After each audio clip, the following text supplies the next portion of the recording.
I'm Damian Holbrook from TV Guide Magazine and TV Insider, and I am here today with Dateline's Josh Mankiewicz. Josh, I believe you have been with Dateline almost as long as I have been with TV Guide Magazine. You started about 25 years ago. I thought you were going to say almost as long as you've been alive. But yeah, 25 years. Yeah. So you have seen a lot, and as you know, one of the regular correspondents for Dateline and covering so many different crazy cases and things like that, have you seen kind of the evolution of what used to be crime reporting to what it is today? Yeah, I mean, things have definitely changed. I mean, when we started doing true crime, which was about 15 years ago, I did not see what was coming. I did not realize that there was a giant audience out there just waiting to sort of soak up each story and not just listen to it and watch it, but live in it. I mean, people come up to me in airports and give me the title of an episode, which is frequently the only part of this that I don't spend any, I have no role in writing. I don't write the titles, but the rest of it we're all involved in. And they'll say, what happened in the, the mystery on such and such a road? I'm like, which one was that?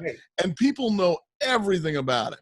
And it's gratifying when your work is studied that closely by the audience and people pay attention. They don't just have it on in the background, sort of looking at it every now and then while they do something else. People are really watching, and they come up to me and say things like, why didn't the sheriff's office use luminol at that second crime scene? I'm like, I don't know. I'm going to ask them. And now you guys have the Dateline NBC, the podcast. You're about to drop a new one in May. What can you tell us about the new case that you guys are taking on? Well, we already have Dateline NBC podcasts, which are the audio from Dateline episodes that you can listen to now wherever you get your podcasts. This is an original podcast that we're doing just as a podcast. This is based on a story that we did on Dateline that ran last year. This podcast is called Motive for Murder. It's about a couple of murders that happened in the Houston area back in 2012, and they almost had to be connected, but the connection wasn't clear. The motive wasn't clear. It spanned multiple jurisdictions. It took a very long time to solve. The murderer was kind of hiding in plain sight, but what the possible motive and connection could be was something that eluded investigators for a very long time. And this is that story. And it's also the story sort of behind the scenes of how we at Dateline go into putting together an hour or 2 hour long broadcast.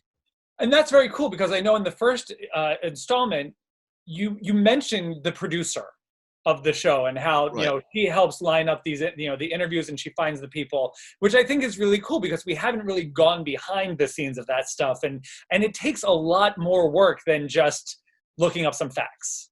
Well, I mean, that is true. And, the real talent at Dateline are the people that you don't see on the air, the producers, the associate producers, the video editors, the camera crews.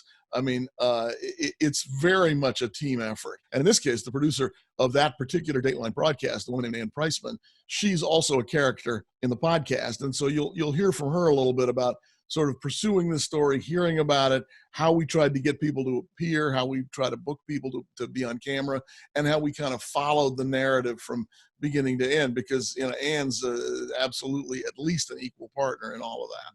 And this is the perfect time for you guys to be doing this because, we talked right before this about America is suddenly obsessed with true crime again. I mean, they've always had the hunger, but Tiger King really drew in so many more people than we probably would have imagined. Yeah, I mean, you're right. I mean, a lot of people didn't think of Tiger King as a true crime story, but it really is.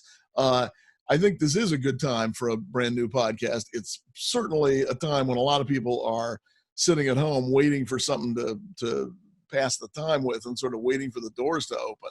So I hope that people will give a listen to this. But I mean, it's available wherever you get your podcast, and it is one great story, start to finish. It's a crazy story. Like it goes to a place I didn't realize. Like I would never have imagined it. Right.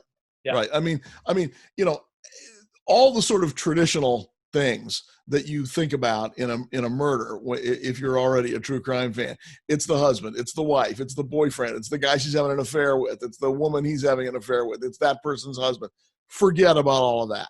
This is brand new. Josh, thank you so much for this. I honestly, people need to find Motive for Murder. It's available on May 7th, wherever you get your podcast. And it is a fascinating story. It's got these crazy. It will not disappoint. It is one of those things, though, as you get to the end of the first episode, I was like, no, give me more. I just need a couple more minutes of information. Yeah. So I'll just wait for the next episode. But thank you so much. Thanks a lot.